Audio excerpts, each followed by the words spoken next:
আসসালামু আলাইকুম। সবাইকে কসমো ই এডুকেশন চ্যানেলের পক্ষ থেকে স্বাগতম।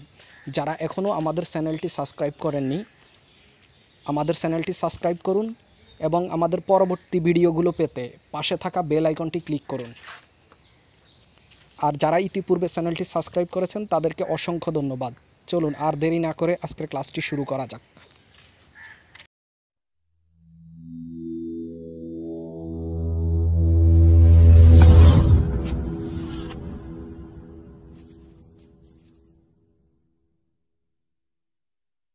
হিসাব সমীকরণের উপাদান বা হিসাবের শ্রেণী, হ্রাস বৃদ্ধি সম্পর্কিত গাণিতিক সমস্যা। হিসাব সমীকরণের উপাদান তিনটি: সম্পত্তি, দায় ও মালিকানা সত্তা। হিসাবের শ্রেণী পাঁচটি: সম্পত্তি, দায়, মালিকানা সত্তা, আয়, ব্যয়। এই জিনিসটা আমাদেরকে খুব ভালো করে মাথায় রাখতে হবে। হিসাব সমীকরণের উপাদান তিনটি। যদি হিসাব সমীকরণের উপাদান বলে সেটা হবে তিনটি: সম্পত্তি, দায়, মালিকানা সত্তা। আর হিসাবের শ্রেণী হবে পাঁচটি: সম্পত্তি, দায়, মালিকানা সত্তার সাথে আরও দুইটি উপাদান যোগ হবে আয় এবং ব্যয়। হিসাবের শ্রেণী পাঁচটি: সম্পত্তি, দায়, মালিকানা সত্তা, আয়, ব্যয়। হিসাব সমীকরণ উপাদান তিনটি: সম্পত্তি, দায়, মালিকানা সত্তা। এবার আমরা ম্যাথে দেখি। জনাব রিফাত ব্যবসায় 40,000 টাকা বিনিয়োগ করেন। হিসাব সমীকরণের উপর কী প্রভাব পড়বে? নগদান হিসাব, সম্পদ বৃদ্ধি, মূলধন হিসাব, মালিকানা সত্তা বৃদ্ধি। জনাব রিফাত 40,000 টাকা যখন ব্যবসায় বিনিয়োগ করেন, তার ব্যবসায় নগদ টাকা বৃদ্ধি পাবে। আর আমরা জানি যে নগদ টাকা হচ্ছে ব্যবসায়ের সম্পদ, যার কারণে নগদান হিসাব, সম্পদ বৃদ্ধি এবং মূলধন হিসাব, যেহেতু রিফাত ব্যবসায়ের একজন মালিক, তিনি ব্যবসায় 40,000 টাকা দিচ্ছেন, এই ক্ষেত্রে ব্যবসায়ের উপর তার অধিকার বৃদ্ধি পাবে, যার কারণে মূলধন হিসাব, মালিকানা সত্তা বৃদ্ধি। মনে রাখতে হবে যে ব্যবসায়ের যখনই নগদ টাকা বৃদ্ধি পাবে তার প্রভাবটা উপরে হবে, অর্থাৎ ডেবিট পজিশানে। নগদ টাকা যখনই বৃদ্ধি পাবে তার টাকাটা এবং তার পজিশানটা হবে ডেবিট পজিশানে উপরে, এবং ব্যবসায়ের যখনই নগদ টাকা হ্রাস পাবে তখন নগদান হিসাব নিচে চলে আসবে, অর্থাৎ ক্রেডিট পজিশানে চলে আসবে। আমরা অনেক সময় হিসাব সমীকরণ উপাদান ঠিকই সিলেক্ট করি, কিন্তু দেখা গেছে নগদান হিসাব, সম্পদ বৃদ্ধি একটা অপশনের উপরে দেওয়া থাকে, নগদান হিসাব, সম্পদ বৃদ্ধি আরেকটা অপশনের নিচে দেওয়া থাকে। একই প্রভাব, কিন্তু আমরা ভুলক্রমে নগদান হিসাব, সম্পদ বৃদ্ধি যদি দুটোই দেওয়া থাকে, আমরা কখনোই নিচে নগদান হিসাব দেওয়া থাকলে সেটাকে বরাট করব না, কারণ আমাদের নগদ টাকা বৃদ্ধি পেলে সবসময় তার প্রভাবটা পড়বে ডেবিট পজিশনে। নগদান হিসাব, সম্পদ বৃদ্ধি এবং মালিক টাকা দেওয়াতে মূলধন আসছে ব্যবসায়, মূলধন হিসাব, ব্যবসায় মালিকের অধিকার বৃদ্ধি পাইছে, মালিকানা সত্তা বৃদ্ধি। নেক্সট, জনাব শফিক নগদে, জনাব সাফিন নগদে বা চেকে 25,000 টাকা পণ্য ক্রয় করেন। হিসাব সমীকরণ উপর কী প্রভাব পড়বে? এখানে সাফিন নগদে ক্রয় করুক আর চেকে ক্রয় করুক, ক্রয় হিসাব, মালিকানা সত্তা হ্রাস। ক্রয় হিসাব সবসময় মালিকানা সত্তাকে হ্রাস করে, কেননা ক্রয় হিসাবের কারণে ব্যবসায়ের ব্যয় হয়। পণ্য ক্রয় করলে ব্যবসায়ের ব্যয় হবে, ক্রয় হিসাব ব্যয় হয়, যার কারণে এটা হিসাব সমীকরণের উপাদানের প্রভাব পড়বে মালিকানা সত্তা হ্রাস, এবং হিসাবের শ্রেণীতে গিয়ে প্রভাব পড়বে ব্যয় বৃদ্ধি। মনে রাখতে হবে যে হিসাব সমীকরণের উপাদানে প্রভাব পড়বে মালিকানা সত্তা হ্রাস, হিসাবের শ্রেণীতে প্রভাব পড়বে ব্যয় বৃদ্ধি। প্রশ্নে যদি আমাকে হিসাব সমীকরণের উপাদানের প্রভাব চায়, সেই ক্ষেত্রে আমি মালিকানা সত্তা হ্রাসকে সিলেক্ট করব, আর যদি প্রশ্নে আমাকে হিসাবের শ্রেণী চায় সেক্ষেত্রে আমরা ব্যয় বৃদ্ধিকে সিলেক্ট করব। অবশ্যই এই জিনিসটা আমাদেরকে মাথায় রাখতে হবে যে ব্যয় হিসাব সমীকরণের উপাদানে মালিকানা সত্তার উপরে প্রভাব পড়ে, আর হিসাবের শ্রেণীতে ব্যয়কে বৃদ্ধি করে। যেহেতু আমরা পণ্যটা নগদে বা চেকে ক্রয় করব, সেই ক্ষেত্রে আমি যদি নগদে ক্রয় করি তাহলে নগদান হিসাব, সম্পদ হ্রাস হবে, আর যদি আমি পণ্যটা চেকে ক্রয় করি তাহলে ব্যাংক হিসাব, সম্পদ হ্রাস হবে। অর্থাৎ নগদে ক্রয় করলেও সম্পদ হ্রাস পায়, ব্যাংকে ক্রয় করলেও সম্পদ হ্রাস পায়। কিন্তু পণ্যটা যদি আমি নগদে ক্রয় না করে বাকিতে বা প্রদেয় বিলের মধ্যে করি, তাহলে জনাব আনুষ্কা বাকিতে বা প্রদেয় বিলের মাধ্যমে 20,000 টাকার পণ্য ক্রয় করেন। হিসাব সমীকরণ উপর কী প্রভাব পড়বে? মনে রাখতে হবে ক্রয় আমি নগদে করি, চেকে করি, নগদে হোক, চেকে হোক, বাকিতে হোক বা প্রদেয় বিলের মাধ্যমে হোক, যেভাবেই হোক না কেন আমার ক্রয় সবসময় ডেবিট পজিশানে থাকবে, অর্থাৎ ক্রয় হিসাব মালিকানা সত্তা হ্রাস পাবে, ব্যয় বৃদ্ধি পাবে। ক্রয় হিসাব ক্রয় নগদে করি, চেকে করি, বাকিতে করি, প্রদেয় বিলের মাধ্যমে করি, ক্রয় হিসাব ব্যয় বৃদ্ধি পাবে এবং মালিকানা সত্তা হ্রাস পাবে। হিসাবের শ্রেণীতে ব্যয় বৃদ্ধি পাবে, হিসাব সমীকরণের উপাদানে মালিকানা সত্তা হ্রাস পাবে। এবং যদি সেটা বাকিতে হয় বা প্রদেয় বিলের মাধ্যমে হয়, তাহলে পাওনাদার বা প্রদেয় বিল হিসাব আমার দায়কে বৃদ্ধি করবে। যেহেতু আমি টাকাটা দেই নাই অথবা আমি কোনোভাবে তাকে প্রদেয় বিল প্রদান করেছি যে বিলটা আমাকে পরিশোধ করতে হবে, তাহলে সেই ক্ষেত্রে অবশ্যই আমার দায় বৃদ্ধি পাবে। তাহলে আমরা আবারও একটু খেয়াল করি যে ক্রয় হিসাব আমাদের সবসময় ক্রয় হিসাব মালিকানা সত্তাকে হ্রাস করবে এবং হিসাবের শ্রেণীতে ব্যয়কে বৃদ্ধি করবে। ক্রয় হিসাব নগদে হোক, চেকে হোক, বাকিতে হোক, প্রদেয় বিলে হোক, মালিকানা সত্তাকে হ্রাস করবে, ব্যয়কে বৃদ্ধি করবে। এবং ক্রয় যদি নগদে ও চেকে হয়, সম্পদ হ্রাস পাবে। ক্রয় যদি বাকিতে ও প্রদেয় বিলের মাধ্যমে হয়, তাহলে আমার দায় বৃদ্ধি পাবে। 25,000 টাকার ক্রয়কৃত পণ্য ফেরত প্রদান করা হলো। আমি 25,000 টাকার পণ্য ক্রয় করে এনেছি, সেটা ফেরত প্রদান করলাম। হিসাব সমীকরণের উপর কী প্রভাব পড়বে?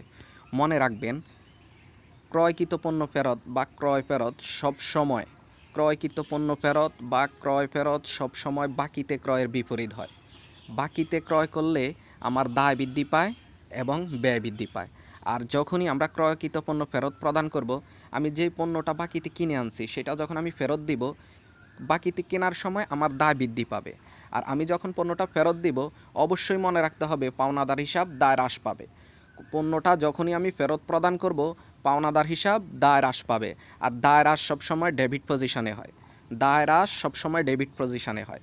পাওনাদার হিসাব দায় হ্রাস পাবে এবং আমি পণ্যটা যখন ক্রয় করেছিলাম তখন আমার ব্যয় বৃদ্ধি পেয়েছিল। এখন পণ্যটা যখন ফেরত দেব, তখন সেই ক্ষেত্রে আমার ব্যয় হ্রাস পাবে এবং মালিকানা সত্তা হ্রাস পাবে। মালিকানা সত্তা হ্রাস পাবে, ব্যয় হ্রাস পাবে এবং মালিকানা সত্তা হ্রাস পাবে। সব সময় বাকিতে পণ্য ক্রয়ের বিপরীত হয় ক্রয় ফেরত। নগদে ক্রয়ের ক্ষেত্রে কেন ক্রয় ফেরতের সাথে সম্পর্কিত নেই? এটার কারণ হচ্ছে কখনোই নগদে কৃত পণ্য ফেরত দেওয়া হয় না। কারণ আমরা যখন নগদে পণ্য ক্রয় করি, ক্যাশ মেমোর নিচে লেখা থাকে বিক্রিত পণ্য ফেরতযোগ্য নহে। কিন্তু যখন আমরা বাকিতে ক্রয় করি, তখন চালানের নিচে লেখা থাকে ভুল ত্রুটি সংশোধনযোগ্য।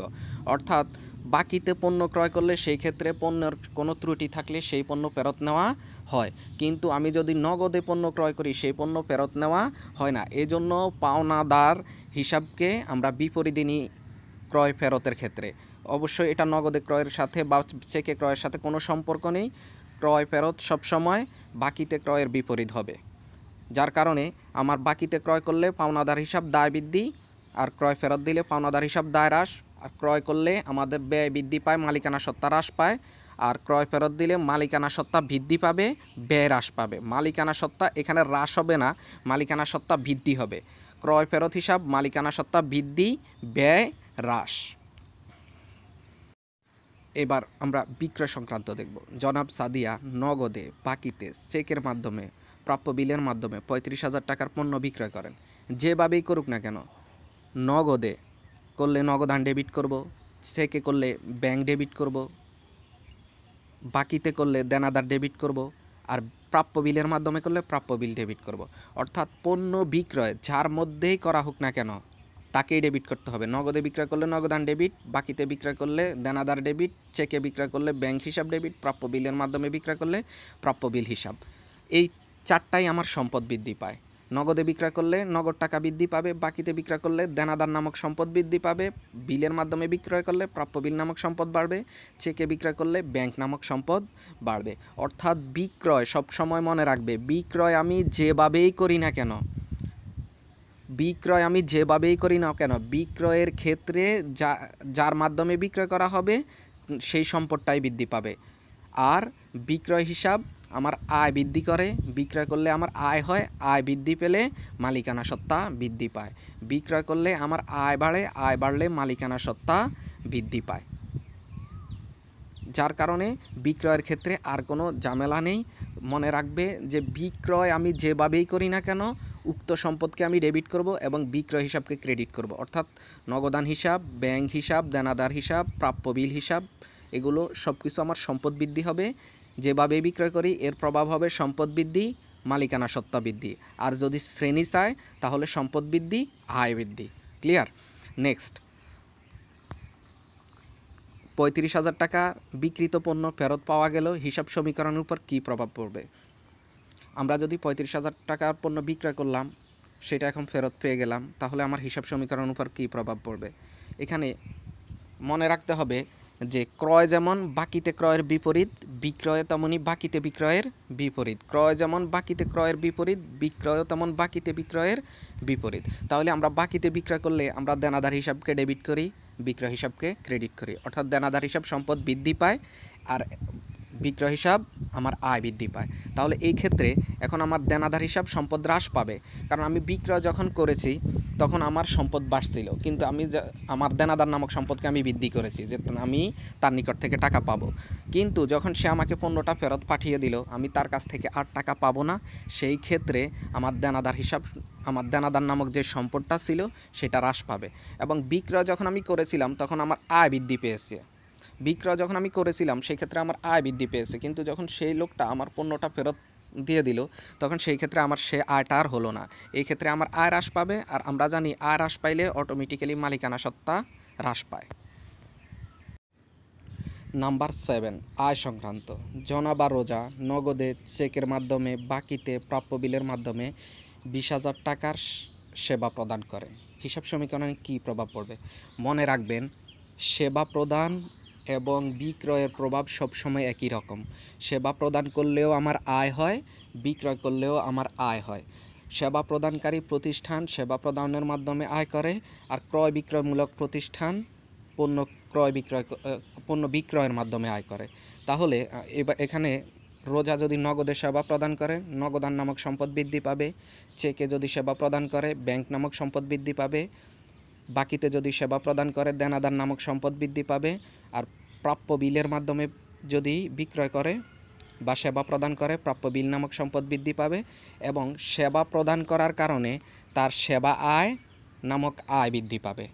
তাহলে আমরা একইভাবে বিক্রয়ের মতো নগদান হিসাব, ব্যাংক হিসাব, দেনাদার হিসাব, প্রাপ্য বিল হিসাব, সম্পদ বৃদ্ধি এবং সেবা প্রদান করলে আয় হিসাব, আয় বৃদ্ধি বা মালিকানা সত্তা বৃদ্ধি। হিসাব সমীকরণের উপাদান বললে মালিকানা সত্তা বৃদ্ধি হবে, আর যদি হিসাবের শ্রেণী বলে সেই ক্ষেত্রে আয় বৃদ্ধি হবে একই নিয়মে।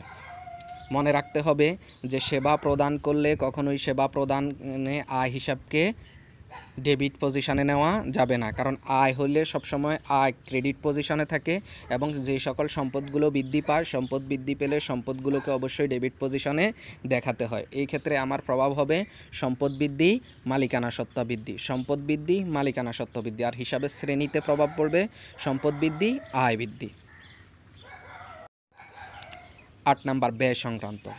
জনা বা আনিকা তার ব্যবসায়ের বেতন, ভাতা, ভাড়া, পরিবহন খরচ, মজুরি, কমিশন প্রদান করেন 25,000 টাকা। যে কোনো একটা খরচের নাম দিয়ে টাকা দিয়ে দিতে পারে, সেটা বেতন, ভাতা, পরিবহন খরচ, মজুরি, কমিশন ইত্যাদি ইত্যাদি যত ধরনের খরচ আছে, যে কোনো একটা খরচ দিয়ে যদি বলে যে হিসাব সমীকরণ উপর কী প্রভাব পড়লো, মনে রাখবে উক্ত খরচ মালিকানা সত্তা হ্রাস করবে এবং নগদান হিসাব সম্পদ হ্রাস করবে। কারণ যে কোনো প্রকার খরচ প্রদান করলে আমার ব্যয় বৃদ্ধি পাবে, হিসাবের শ্রেণীতে আমার ব্যয় বৃদ্ধি পাবে, এবং হিসাবের শ্রেণীতে ব্যয় বৃদ্ধি পেলে ব্যয়ের প্রভাব হিসাব সমীকরণে মালিকানা সত্তার উপর পড়ে।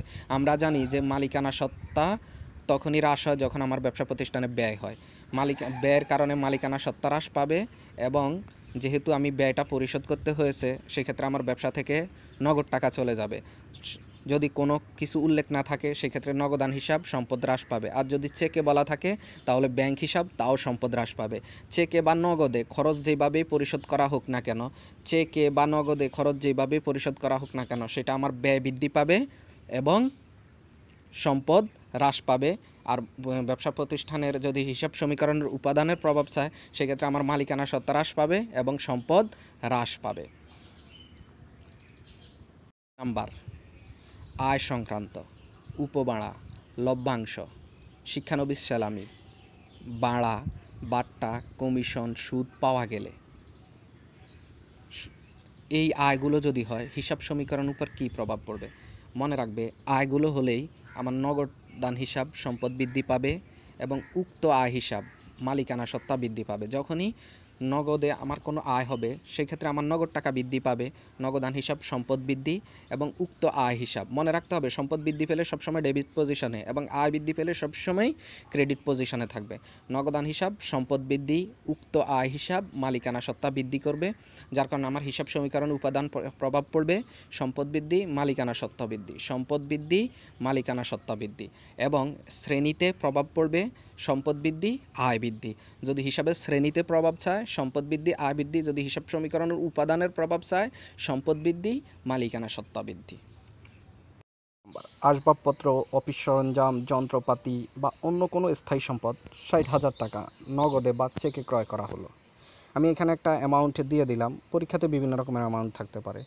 হিসাব সমীকরণের উপর কী প্রভাব পড়ল?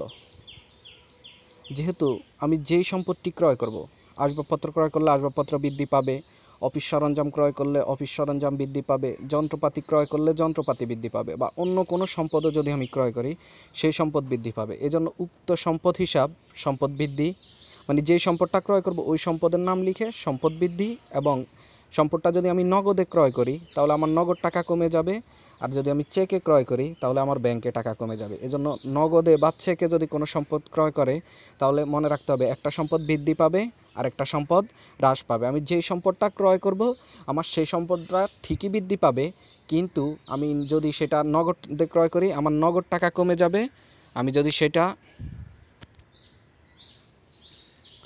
চেকে ক্রয় করি আমার ব্যাংকে টাকা কমবে। এজন্য একটি সম্পদ আমরা নগদে ক্রয় করলে নগদ হ্রাস পাবে, চেকে ক্রয় করলে ব্যাংকে হ্রাস পাবে। যার কারণে মনে রাখতে হবে যে কোনো প্রকারের সম্পদ ক্রয় করা হলে নগদে বা চেকে একটি সম্পদ বৃদ্ধি পাবে আর একটি সম্পদ হ্রাস পাবে। সম্পদ বৃদ্ধি, সম্পদ হ্রাস। 11 নম্বর, আসবাবপত্র, অফিস সরঞ্জাম, যন্ত্রপাতি বা অন্য কোনো স্থায়ী সম্পদ 50,000 টাকা বাকিতে ক্রয় করা হলো। হিসাব সমীকরণের উপর কী প্রভাব পড়বে? এখানে আমি আসবাবপত্র হোক, অফিস সরঞ্জাম হোক, যন্ত্রপাতি হোক বা অন্য যে কোনো সম্পদ হোক ক্রয় করলে উক্ত সম্পদ বৃদ্ধি পাবে, কিন্তু 50,000 টাকার আমি সম্পদ ক্রয় করলাম, আমার 50,000 টাকার সম্পদ বৃদ্ধি পাবে ঠিক, আমি ওই লোককে টাকাটা না দেওয়ার কারণে আমার দায়ও বৃদ্ধি পাবে, পাওনাদার হয়ে গেল আমার। আমি যেহেতু একজন লোকের কাছ থেকে সম্পদ কিনে আনলাম কিন্তু তাকে টাকা দিলাম না, তাহলে আমার পাওনাদার বাড়বে। এজন্য পাওনাদার বৃদ্ধি পাওয়ার কারণে আমার দায় বৃদ্ধি পেল।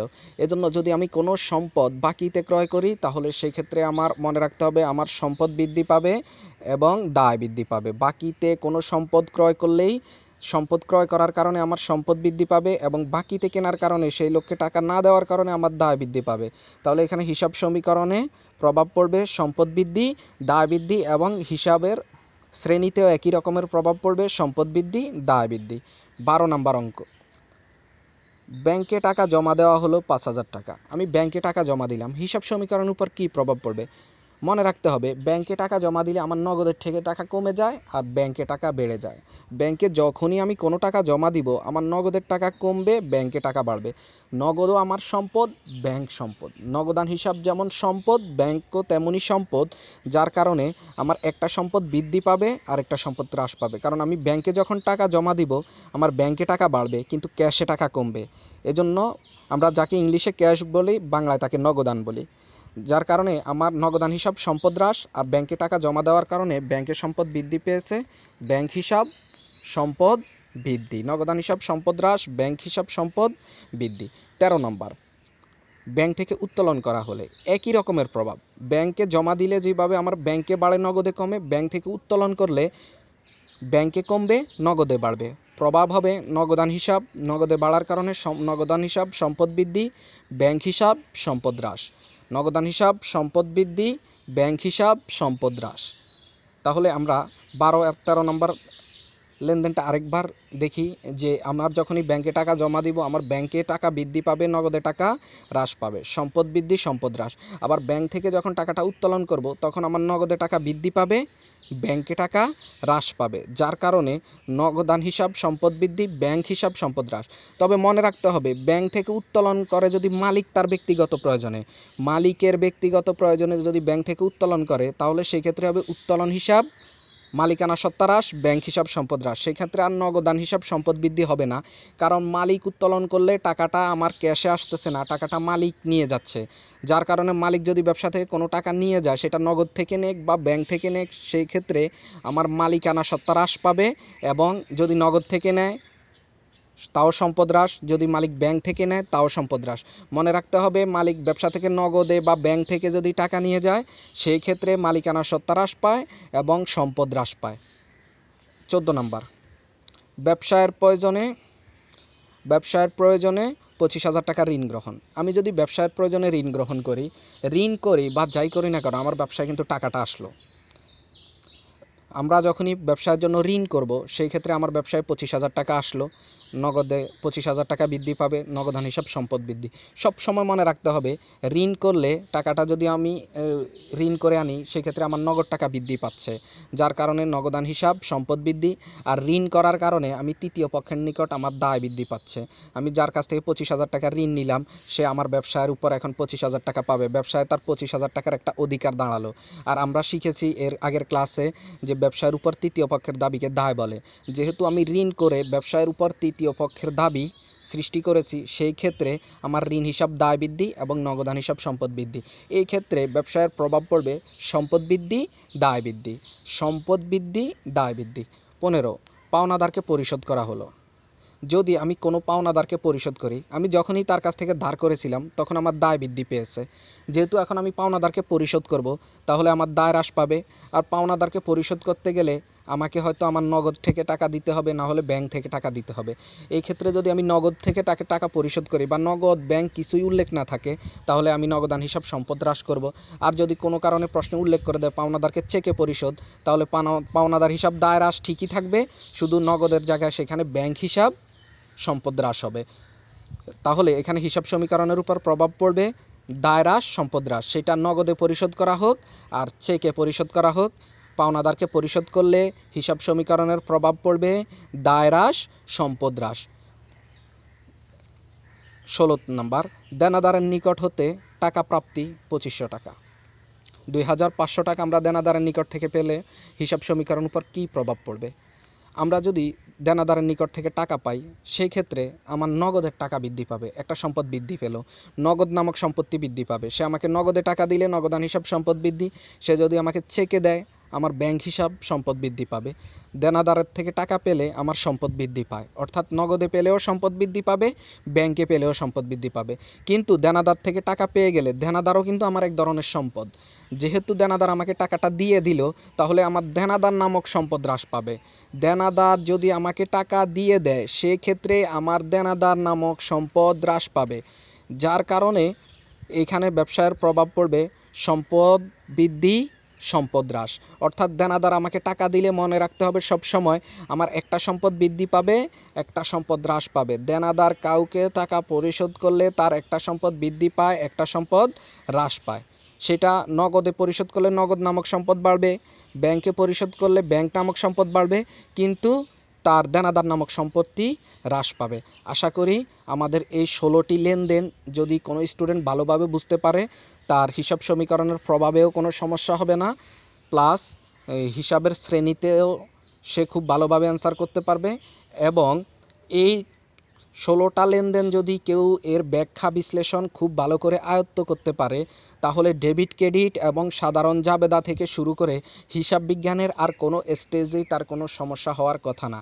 যার কারণে প্রত্যেকটা স্টুডেন্টের প্রতি অনুরোধ থাকবে, এই 16টি লেনদেন খুবই ভালোভাবে আয়ত্ত করতে হবে। তাহলে আমরা ইনশাল্লাহ হিসাব বিজ্ঞান পরীক্ষায় ভালো রেজাল্ট করতে পারবো এবং হিসাব বিজ্ঞানকে আমরা নিজেদের আয়ত্তে নিয়ে আসতে পারবো। আজকের ক্লাস এই পর্যন্তই। যারা এই ক্লাসটি বুঝতে সমস্যা হচ্ছে তারা আমাদের আগের ক্লাসগুলো দেখে নেবেন, তাহলে এই ক্লাসটি বুঝতে সুবিধা হবে। আর যারা ক্লাসটি বুঝতে পেরেছেন তারা আমাদের পরবর্তী ক্লাসের জন্য অপেক্ষা করবেন। সবাইকে ধন্যবাদ। আসসালামু আলাইকুম।